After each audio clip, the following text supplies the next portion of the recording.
Did you see that new trailer for it's a movie coming out on Daily Wire and it's got a bunch of comedians in it. I think it's called oh, hold on. I just saved it on my Twitter. It's hilarious. I've heard And this about is like, it on the podcast on Shapiro's podcast, but I didn't see the video. oh my gosh, it's so good. And it's actually a pretty good transition into the other topic. The movie is called Lady Ballers. So I'll Mm, have the editors put a clip in so people can see it. But it's basically these older, mediocre sports dads yeah, who kind of are quote washed up or they've already what do you call it? reach their Not peak. capped.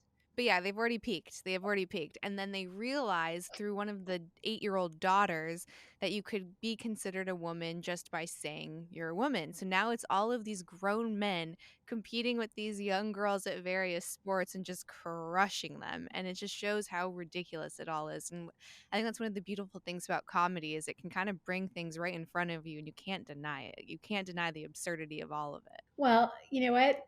It, I think that we haven't had that because comedians haven't been able to be funny, right? So it takes, unfortunately, the Daily Wire to come out with this type of movie. And I it's been a while since. I mean, I don't. It's sad. I don't watch the late night shows or many sitcoms just aren't that funny because you just can't laugh at life anymore. And Hmm. everything has to be this sort of lesson in whatever is the latest, hottest, politically correct thing. So, yeah, I love it. I encourage it. And I'm glad that, and I'm hoping that more mainstream, I just need it to creep back into the mainstream media and creative outlets. So do you think a lot of what's happening with like something like the Lia Thomas Mhm. situation, right? Yeah. Is that just is that men and young boys not having opportunity to find purpose and have to have like a valid struggle where they can have that feeling of achievement, right? Like they don't feel like they have a place. So now they're encroaching on women's spaces. Like what is because it you don't see the inverse of it. Like you don't see trans women that are trying to like bulldoze their way into biological males spaces. It's not happening. Right. You do see biological or you do see trans women often, that's what you see in the news that are going into women's locker rooms, going into women's sports, going into women's safe spaces, trying to go into women's prisons. Like it's weird. And I've had Buck Angel on the show and he's like a trans man and he's like, please don't put me in the male prisons. If I ever get in jail, like I will die. I will die in there. Right. So it's acknowledging that, biological sex is real and there is a difference, but for some reason we're letting our young girls just get beat up by biological males. Yeah, it's terrible. It's and of course not just beat up, but losing out on competition, losing out on scholarships, losing out on the experiences they worked hard for, Hmm. or losing out on their privacy. Hmm. So, I think there are a number of things going on here. I think that in a way, actually, girls have been encroaching on boys' territory. For instance, all of a sudden, the Boy Scouts couldn't be Boy Scouts; they had to also now have girls. Okay, Um, yeah. I think when there's girls in STEM, there's no boys in STEM. To your point, I think that boys are being left behind. Nobody, we don't champion boys the way we champion girls. Um, Even now, if you're in college and want to get an internship, you may see a flyer around campus, and it says, people BIPOC, people of color, and women are encouraged to apply, which means guys don't bother. Um, it could be that some of them are just trying to say, you know what, I can't make it as a man, I'll make it as a woman. It could be. In fact, wasn't it like a month ago? Wasn't there some competition for women, and a bunch of guys came and said, "Well, we're women today." Some student competition. I forget what it was.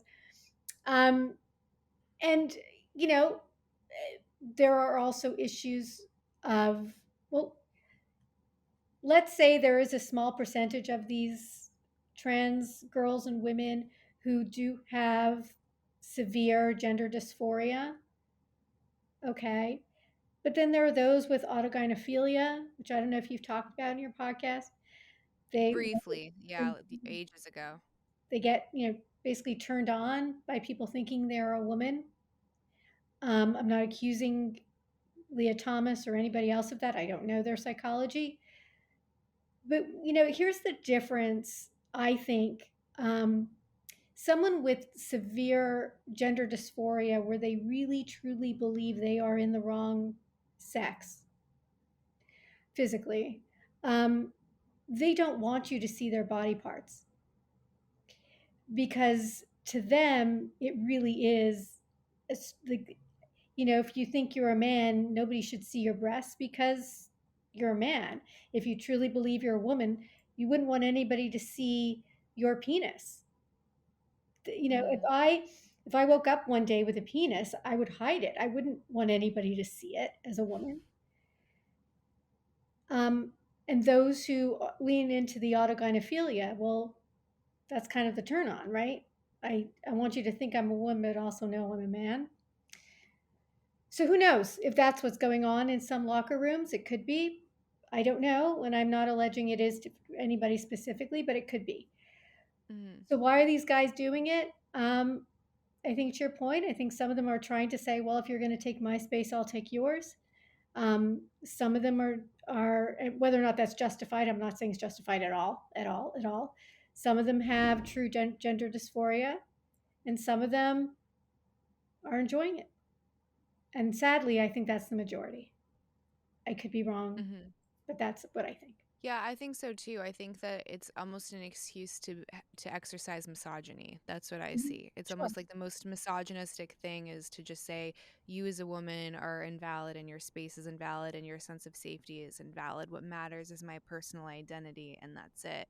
And to me, again, I agree. Like if someone has actual gender dysphoria. I don't see them being like a violent person and, trying to get all of the attention on themselves because they're already going through a lot, right? Like think of anyone that has any kind of mental disorder or mental illness or whatever, like you're going through a lot. The last thing you want is to add to that. So I think it's probably something else. Yeah.